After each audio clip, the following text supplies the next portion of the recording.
So good afternoon to all of you. Today हम पढ़ने वाले हैं नेक्स्ट चैप्टर नंबर 2। इसमें दो टॉपिक्स हैं बेसिकली, इलेक्ट्रोस्टैटिक पोटेंशियल और कैपेसिटेंस। तो आज हम पढ़ने वाले हैं इलेक्ट्रोस्टैटिक पोटेंशियल। मैंने आपको पहले ही बोला था कि हम दो क्वांटिटीज पढ़ चुके हैं और इसका मैंने शॉर्टकट भी आप लोगों को बताया था, जैसे कि फोर्स का शॉर्टकट क्या था कि अगर दो इक्वल एंड अपोजिट चार्ज है तो Q square upon R square. अगर दो चार्ज है, मान लो दो चार्ज है आपके पास Q और उनके बीच में डिस्टेंस कितना है R, तो उनके बीच का जो फोर्स का जो फॉर्मूला है वो तो होगा F K Q1 into Q2, मतलब Q1 की वैल्यू कितनी है Q, Q2 की वैल्यू कितनी है Q, तो Q into Q square divide by distance का स्क्वायर। अब अगर इलेक्ट्रिक फील्ड अगर निकालना हो तो क्या करोगे आप? Electric field is equal to force upon charge, यही होता है फॉर्मूला। तो यहाँ पर आ जाएगा K Q और यहाँ पे कौन सा Q आएगा? सोर्स चार्ज, जिसकी वजह से इलेक्ट्रिक फील्ड लग रहा है, तो इलेक्ट्रिक फील्ड का फॉर्मूला क्या आ जाएगा? उसी तरीके से आता है वर्क डन, और वर्क डन हमेशा किसके इक्वल होता है? Potential energy. पोटेंशियल एनर्जी का फॉर्मूला क्या होता है? सिंबल क्या होता है? U, कैपिटल U से नोट करते हैं इसको, K Q square upon R, single R। और आज जो हम पढ़ने वाले हैं ये W और U पोटेंशियल का सिंबल क्या होता है? कैपिटल B, और पोटेंशियल एनर्जी या वर्क डन का सिंबल U, ठीक है। तो इसका फॉर्मूला रहेगा K Q upon R। Again यहाँ पे कौन सा Q आएगा? सोर्स चार्ज, जिसकी वजह से इलेक्ट्रिक फील्ड या पोटेंशियल लग रहा है। अब अगर हम देखें मेन डिफरेंस जो फोर्स, इलेक्ट्रिक फील्ड और पोटेंशियल में है, वो ये है कि फोर्स और इलेक्ट्रिक फील्ड थी वेक्टर क्वांटिटी, बट जो पोटेंशियल है it is a scalar quantity, तो इसकी कोई डायरेक्शन नहीं होती। अगर चार्ज पॉजिटिव होगा तो पोटेंशियल भी पॉजिटिव होगा, चार्ज नेगेटिव होगा तो पोटेंशियल भी नेगेटिव ही होगा। तो जब एक चार्ज रेस्ट पर होता है तो वहां पर तीन तरह के फिनोमिना होते हैं, इलेक्ट्रोस्टैटिक फोर्स, इलेक्ट्रिक फील्ड और पोटेंशियल। जो इलेक्ट्रिक फील्ड और फोर्स है ये दोनों वेक्टर क्वांटिटीज हैं, लेकिन जो पोटेंशियल है जो हम आज पढ़ने वाले हैं वो है स्केलर क्वांटिटी। तो स्टार्ट करते हैं lecture.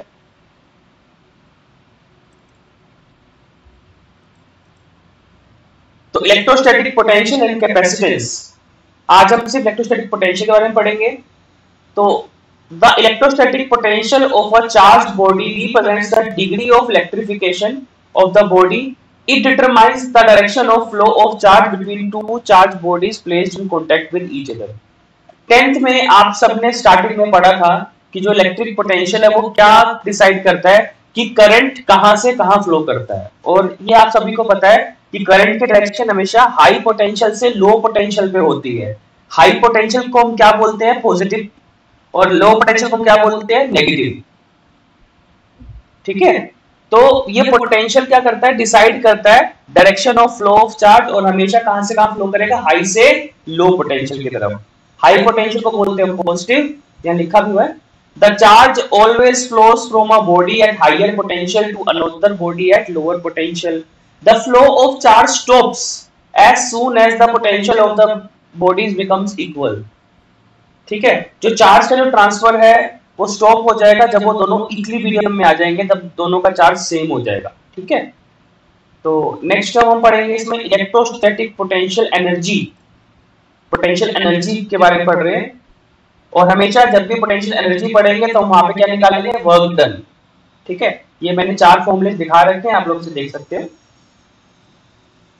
So let us assume an electric field vector E due to a charge plus Q placed at the origin, ठीक है।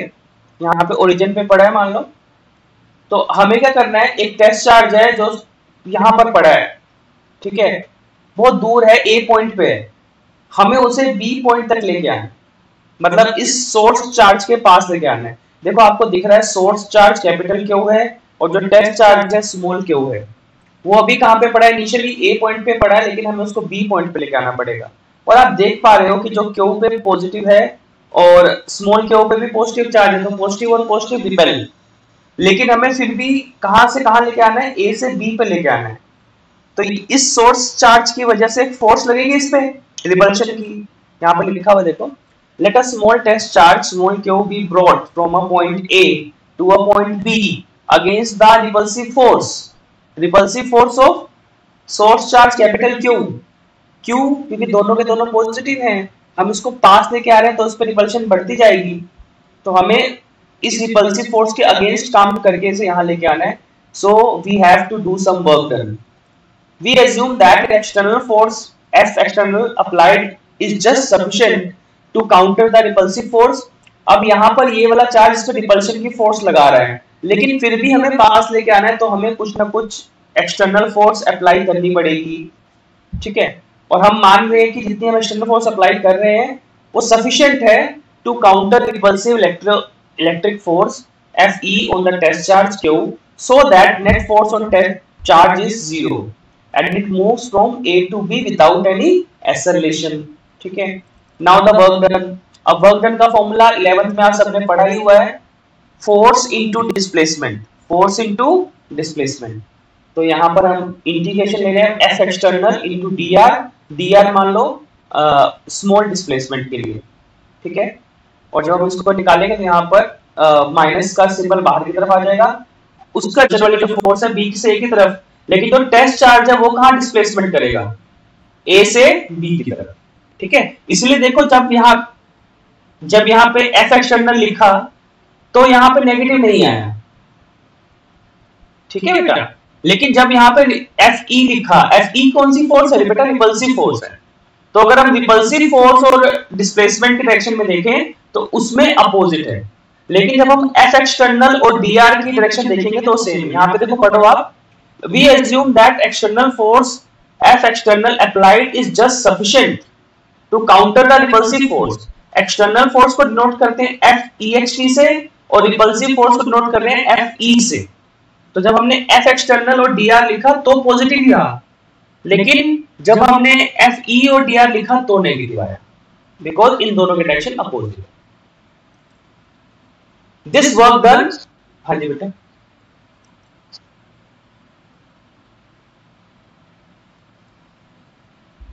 टेस्ट चार्ज थोड़ी लगा रहे हैं रिपल्सिव फोर्स, तब थोड़ी लगा रहा है, सोर्स चार्ज लगा रहा है हमेशा रिपल्सिव फोर्स पे। टेस्ट चार्ज को तो हम खींच के पास लेके आ रहे हैं, हम यहाँ पे मूव किसको करा रहे हैं, टेस्ट चार्ज को करवा रहे हैं ना बेटा। तो ये जो फोर्स लगा रहे हैं तो सोर्स चार्ज लगा रहा है उसका। ये जो सोर्स चार्ज, मैं थोड़ा सा इस पे लाइन से दिखा सकता हूँ आपको। जैसे ये जो सोर्स चार्ज है, देखो अब ये पॉइंट चार्ज है तो ऐसे इलेक्ट्रिक फील्ड होगा इसका, ठीक है। तो ये एक फोर्स लगा रहा है यहाँ पर, ऐसे ये फोर्स लगा रहा है इस पे, ठीक है। तो जब हम इस चार्ज को पास लेके आएंगे तो ऑफ कोर्स इस पे फोर्स लगाएगा रिपल्सिव फोर्स, तो रिपल्सिव फोर्स तो ये सोर्स चार्ज लगा रहा है, ठीक है। तो next, this work done against electrostatic force gets stored as potential energy. हमेशा ये जो वर्क डन है is stored as a potential energy. तो डेल्टा यू से नोट करते हैं बेटा पोटेंशियल एनर्जी को, is equal to UB minus UA, ठीक है, is equal to W A B. Hence, electrostatic potential energy is the difference between 2 points B and E is equal to the minimum work done by an external force in moving a test charge small q from A to B without acceleration, ठीक है। तो और ये जो work done है ये सिर्फ एक ही पॉइंट चीज पे डिपेंड करता है, on the positions of initial and final charge. देखो यहाँ पर कैसे डिपेंड कर रहा है। अब मान लो जो A से लेकर B तक का डिस्टेंस है वो बहुत कम है, तो आपको फोर्स भी कम लगानी पड़ेगी, और अगर A से लेकर B तक का डिस्प्लेसमेंट बहुत ज्यादा है तो आपको फोर्स भी लगानी पड़ेगी। तो वो ओनली डिपेंड करता है इनिशियल एंड फाइनल पोजीशंस पे। It does not depend on the path chosen in going from one point to another. अब देखो A से B जाना है, यहाँ पे उसने स्ट्रेट पाथ दिखा रखा है, अगर वो ऐसे जाए तो भी कोई इशू नहीं है, ऐसे जाए तो भी कोई इशू नहीं है, तो पाथ पे डिपेंड नहीं करता। इसके लिए आई थिंक आपको याद होगा 11th में एक टर्म पढ़ी थी यूनिट नंबर 4 में हमने, conservative and non conservative forces. ठीक है, तो आगे इसमें हम पढ़ेंगे for a charge distribution of finite extent, ठीक है, we choose zero electrostatic potential energy at infinity. Infinity में हम कितनी पोटेंशियल एनर्जी चूज करते हैं? Zero. Therefore when point A is at infinity, अगर यहाँ पे तो हमने ले रखा है कि ये जो ए पॉइंट है किसी एक पर्टिकुलर डिस्टेंस पे है, लेकिन अगर हम माने कि जो ए पॉइंट है इंफिनिटी पे है, तो हम क्या करेंगे, जो इंफिनिटी पे पोटेंशियल एनर्जी होती है वो कितनी होती है? जीरो होती है। हम ये कंसीडर करेंगे। तो इसमें देखो W इंफिनिटी और B, क्योंकि यहाँ पे ए पॉइंट कहां पर है? इंफिनिटी पर है, तो UB minus U infinity, U infinity की वैल्यू कितनी होती है? जीरो, तो UB के इक्वल ही आएगा। ओके, तो टर्म हमारा next electrostatic potential. The electrostatic potential difference between 2 points B and A in an electric field is equal to the amount of work done। इसका बेसिक जो फॉर्मूला है आपने ये याद रखना है। पोटेंशियल का फॉर्मूला क्या होता है? Work done upon charge. क्या फॉर्मूला होता है? Work done upon charge. ठीक है, ये लिखा भी हुआ है, VB is equal to W infinity V upon Q। अच्छा, यूनिट क्या होती है? आपने पढ़ा हुआ है पोटेंशियल, मैंने पहले ही बता दिया कि स्केलर क्वांटिटी होती है, इसकी यूनिट होती है वोल्ट। ये सब आपने 10th में पढ़ रखा है। 1 वोल्ट की डेफिनेशन बनानी है, तो 1 volt is equal to 1 joule, क्योंकि वर्क डन की यूनिट होती है जूल और चार्ज की यूनिट होती है कूलम, तो 1 जूल अपॉन 1 कूलम। तो electrostatic potential difference between any two points in an electrostatic field is said to be 1 volt when 1 joule of work is done in moving a positive charge of 1 coulomb from 1 point to another. यहाँ पे एक छोटा सा numerical कर रखा है। What is the work done in moving a 2 micro coulomb point charge from corner A to corner B। A corner से B corner तक लेके जाना है of a square ABCD when a 10 coulomb micro coulomb charge exist at the centre पे exist कर रहा है। तो हमें पता है जितना पोटेंशियल VA पे होगा उतना ही VB पे होगा। So the work done Q VB minus VA। ठीक है, क्योंकि हमने एक ही चार्ज को यहां से यहां लेके जाना है, एक सेम लाइन पे, डिस्प्लेसमेंट तो कोई हो नहीं यहाँ पर, तो इसलिए यहाँ पे वर्क डन कितना आ जाएगा? जीरो। नेक्स्ट, अब हमने फॉर्मूले के फॉर्म में निकालना है, जो मैंने फॉर्मूला आपको बताया यहाँ पर, K Q अपॉन R, मतलब 1/4, K की वैल्यू कितनी होती है? 1/4 पाई एप्सिलॉन नॉट। K की वैल्यू कितनी होती है? 1/4 पाई एप्सिलॉन नॉट। अब हमें निकालना है यहाँ पर हमने एक टेस्ट, यहाँ पर हमने चार्ज कंसीडर कर लिया। अब इनिशियली मान लो इंफिनिटी पे चार्ज था, एक टेस्ट चार्ज है, क्यू नोट बोल देते हैं उसको, वो इंफिनिटी पे है। ठीक है, अब हमने उसको P पॉइंट पे लेके आना है। कहां लेके आना है? P पॉइंट पे।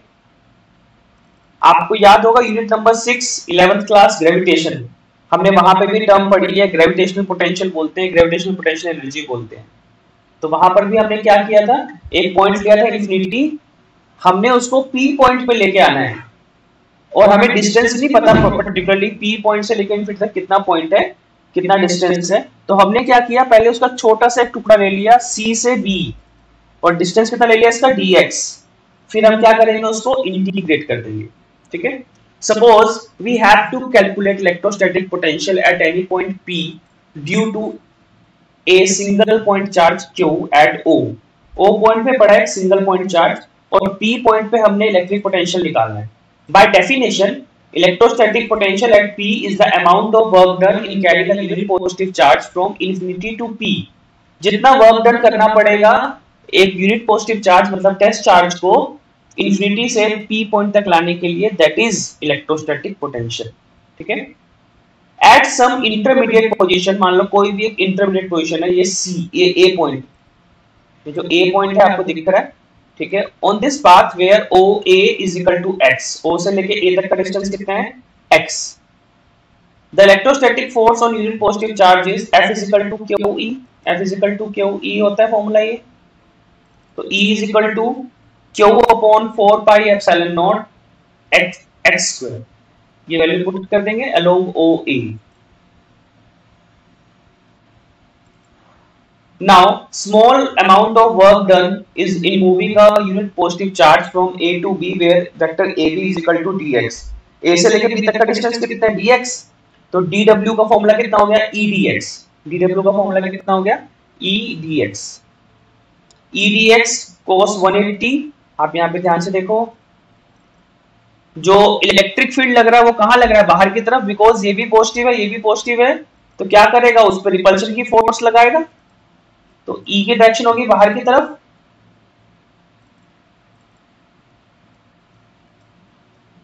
ये E की डायरेक्शन हो गई बेटा।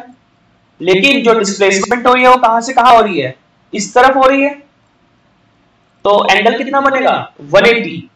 सेम लाइन पे है बट अपोजिट डायरेक्शन में, इसलिए कितना बनेगा 180। E और dx में एंगल कितना बनेगा 180, ठीक है, बिकॉज जो E की डायरेक्शन है वो है O से P और जो dx की डायरेक्शन है वो है A से B, तो cos 180 कितना होता है -1, तो माइनस ई डी एक्स, ई की वैल्यू पुट कर देंगे, dx की इंटीग्रेशन कर देंगे, ठीक है, यहाँ से x² dx की, तो यहाँ सोल्व करके इसको -1/x आ जाएगा। जब वैल्यू हम पुट करेंगे, आई थिंक इंटीग्रेशन हम कर चुके हैं बहुत बार, तो दिस इज योर फॉर्मूला। अब आप इसे ध्यान से देखो, अगर हम यहाँ पे शॉर्टकट में करें, अगर मैं Q और R को अलग रख दूं तो ये किसकी वैल्यू है 1/4π k की, तो यही फॉर्मूला तो है शॉर्टकट में, अगर आपको याद रखना तो k Q/R। तो this is your formula of electrostatic potential, ठीक है।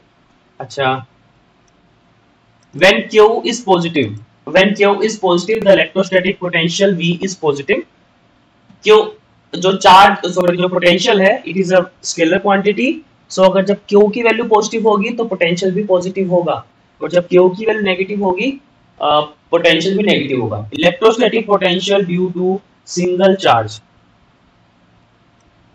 बेटा ये वाला ग्राफ नोट डाउन कर लो, it is a very very important graph, कई बार ये पेपर में आया हुआ है कि draw variation of electric potential and electric field with distance. बहुत छोटा सा डिफरेंस है, आप देख पा रहे हो दोनों की शेप लगभग सेम ही है, but V inversely proportional to 1/r, E inversely proportional to r का स्क्वायर, यहाँ पे r और यहाँ पे r का स्क्वायर है, इसीलिए जो E का ग्राफ है देखो उसमें थोड़ा सा ज्यादा आपके पास स्लोप मिलेगा ऐसे। Is that clear? ठीक है, तो बेटा ये वाला ग्राफ बहुत इंपॉर्टेंट है, कर लेना, क्वेश्चन ही आएगा, draw the variation of electrostatic potential and electric field with distance. तो V inversely proportional to only R and E inversely proportional to R का स्क्वायर। एक और क्वेश्चन है यहाँ पर न्यूमेरिकल, छोटा सा कर सकते हो, बिल्कुल सिंपल है। अब उसके बाद next topic, potential at a point due to group of electric charges.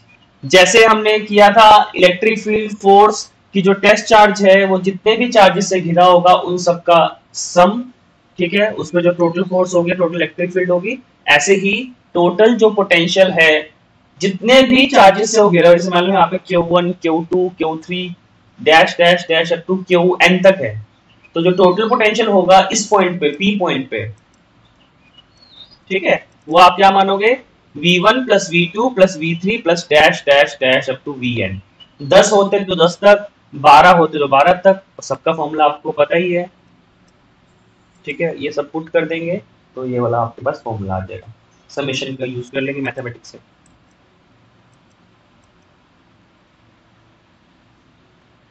ये इंपॉर्टेंट न्यूमेरिकल, ये न्यूमेरिकल भी इंपॉर्टेंट है बेटा, इस नोट्स में जो न्यूमेरिकल दिए हुए तो बहुत ही ज्यादा इंपॉर्टेंट है, बिकॉज सारे के सारे न्यूमेरिकल कभी ना कभी किसी ना किसी पेपर में, चाहे प्री बोर्ड में या सैंपल पेपर में आए हुए हैं न्यूमेरिकल्स, ठीक है।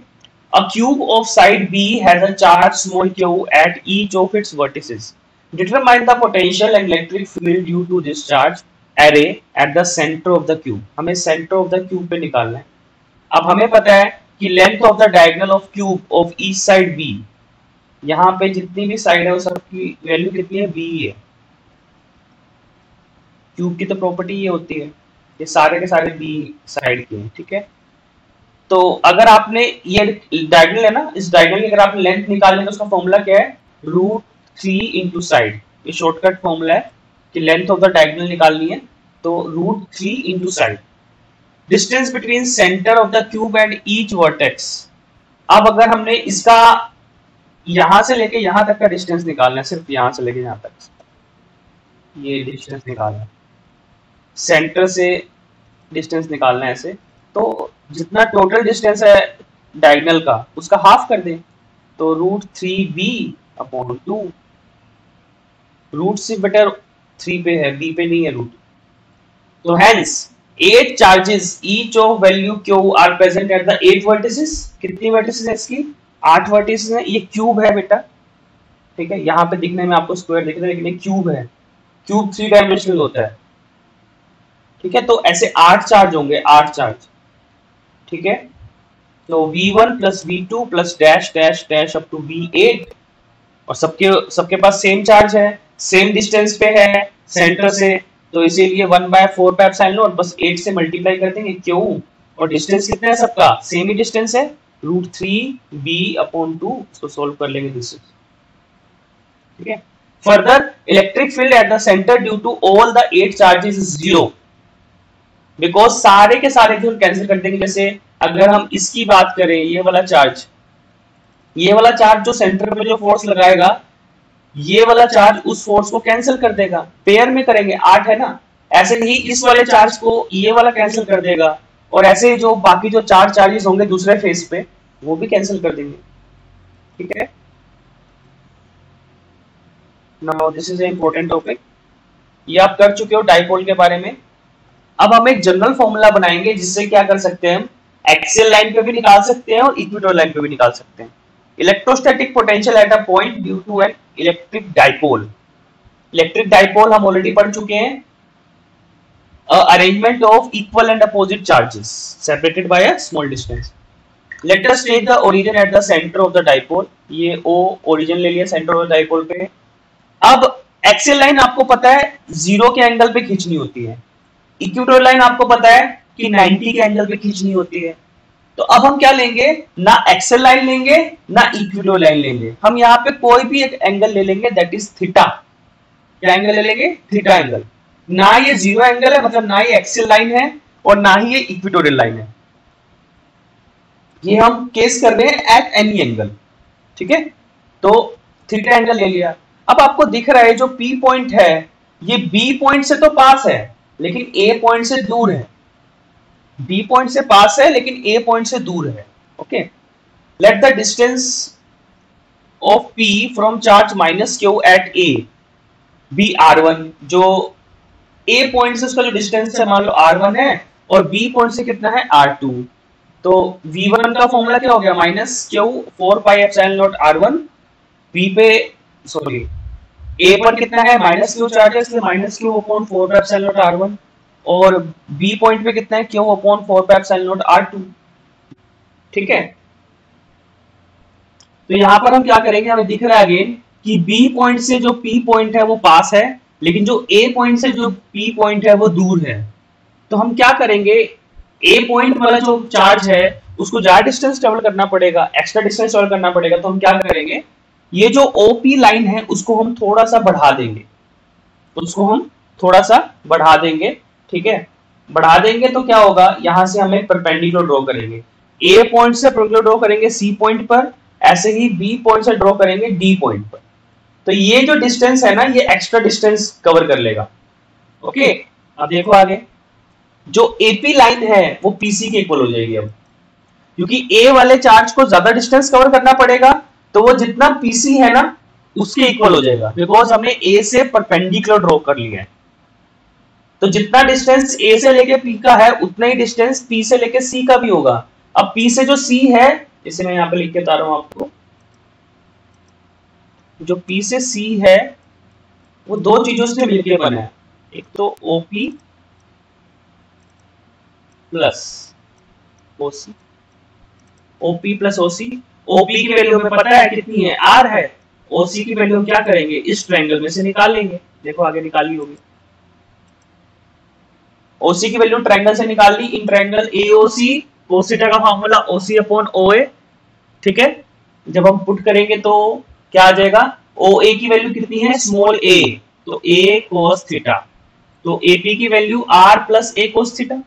सिमिलरली BP, जो B पॉइंट वाला जो चार्ज था उसको कम डिस्टेंस कवर करना था, तो BP is equal to PD, ठीक है, OP minus OD R minus A cos theta, ठीक है। अब हम करेंगे पोटेंशियल निकालेंगे हम डायरेक्टली, तो 1 minus r minus a cos theta minus 1 plus r a plus cos theta, इसको सोल्व करेंगे तो आ जाएगा v is equal to p cos theta upon 4 pi epsilon naught r square minus a square cos square theta.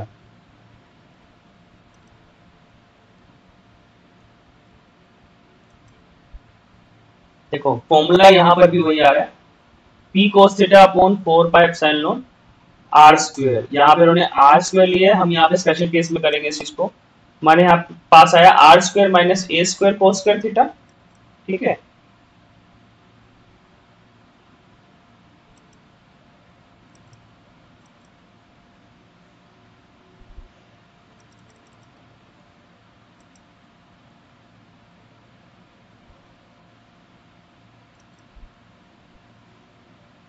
तो इसमें क्या करेंगे, एक बार हम इसमें हम एक बार जो एंगल है उसको जीरो पुट करेंगे, तो कोस जीरो कितना होता है, कोस जीरो 1 होता है, तो यही फॉर्मूला आ जाएगा एक्सियल लाइन के लिए। और जब इक्विलर लाइन के लिए करेंगे तो थीटा कितना हो जाएगा 90, इसमें स्पेशल केस कर सकते हैं। एक बार हम लिखेंगे यहाँ पर थीटा जीरो, तो ये कितना आ जाएगा v is equal to p, axial line के निकालेंगे हम 4 पाई एप्सिलॉन नॉट, ठीक है। यहाँ पे कितना हो जाएगा r square minus a square, क्योंकि cos जीरो कितना होता है 1 और 1 का स्क्वायर 1, ठीक है।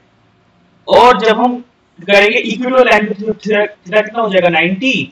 अब आपको पता है cos 90 कितना होता है 0, तो v की वैल्यू 0, तो इक्विलर लाइन पे v की वैल्यू कितनी हो जाती है 0।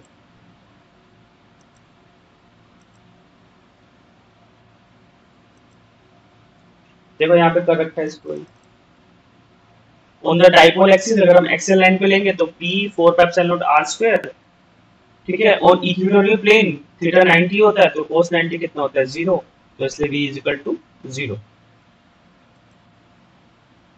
Next equipotential surface. अब ये इक्विपोटेंशियल सरफेस वही बच्चा कर पाएगा जिसको इलेक्ट्रिक फील्ड लाइन आती है, क्योंकि वही डायग्राम्स बनेंगे, बस हम उसमें सरफेसेस बना देंगे। हम देखते हैं डायग्राम कैसे।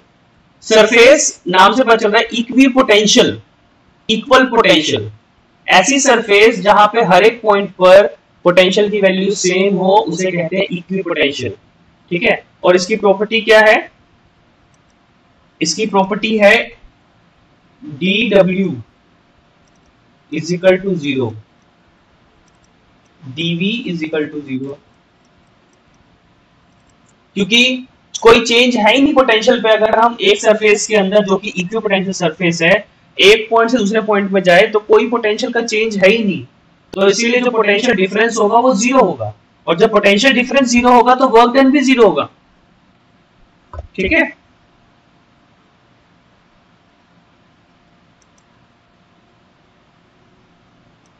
देखो इसके डायग्राम्स देखो, पॉइंट चार्ज के लिए जब आपको पता है कि आप इलेक्ट्रिक फील्ड लाइन बनाओगे तो बीच में पॉजिटिव लिखोगे, बाहर की तरफ दिखाओगे ऐसे, बस आपने क्या करना है ऐसे सर्कल्स बना देने हैं, ये इक्विपोटेंशियल सरफेस हो गई। Same for uniform electric field में ऐसे बन जाएगा, सरफेस बना देंगे, पहले सिर्फ हम लाइन से दिखा देना। अगर आपको मैं बोलूं कि यूनिफॉर्म इलेक्ट्रिक फील्ड दिखाओ तो आप कैसे दिखाओगे इसको, ऐसे दिखाओगे इक्विडिस्टेंट लाइंस। जब आपको बोला जाएगा कि इसमें बेटा ड्रा करके दिखाओ इक्विपोटेंशियल सरफेस, तो आप क्या करोगे इसमें, अब आपको पता है ये पॉजिटिव है ये नेगेटिव है, तो आप यहाँ पे ऐसे सरफेस ड्रॉ कर दोगे, ये इक्विपोटेंशियल सरफेस बन गई फॉर यूनिफॉर्म इलेक्ट्रिक फील्ड, ठीक।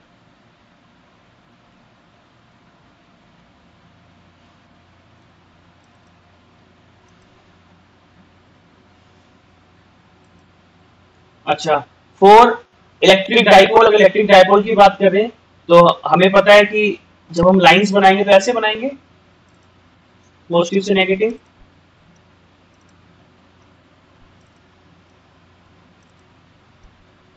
तो उसमें ऐसे इक्विपोटेंशियल सरफेस आप बना सकते हो, ठीक है। अच्छा, अगर सेम चार्ज हो तो ऐसे ही यहाँ पर बीच में एक पॉइंट बनेगा, क्या बोलते हैं इस पॉइंट को, न्यूट्रल पॉइंट, जहां पर इक्वल एंड अपोजिट हो जाएगा, ठीक है। सो ठीक है बेटा, that's it for today. I hope you have understand all the terms, so thank you all.